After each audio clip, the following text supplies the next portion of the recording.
This video is going to show how to record the revenue for Lighthouse Conferencing.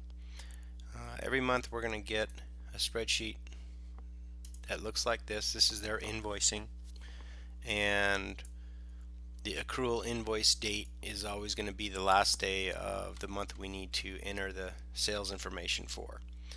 The first thing I'm going to do is create a view of this spreadsheet by freezing the pane so that the way the headers stay on top.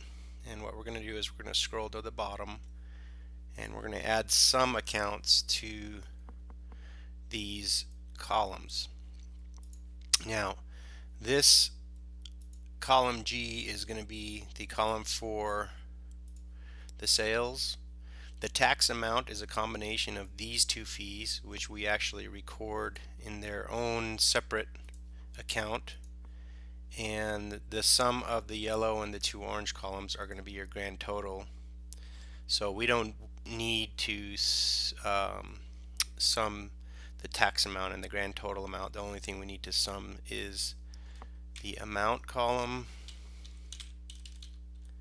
and these two.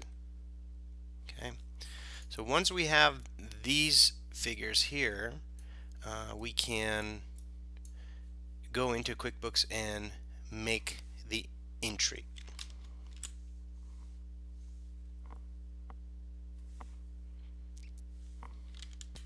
So in QuickBooks we're going to do a journal entry, and what we can do actually is just search for the last journal entry that we made, which would have been this one here, ending on February 28th. And as you can see, this is February's revenue accruals. So what we'll do is we'll click on more and hit copy.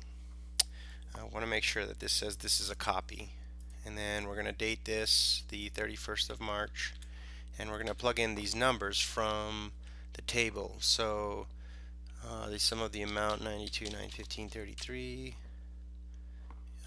USF liability,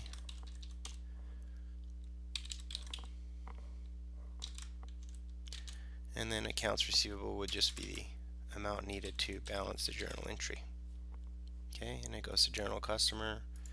We can save and close that. So now when we look at our reports, our profit and loss for the month of March, we can see that our revenue has been recorded, and that is the first part of closing the books for the previous month.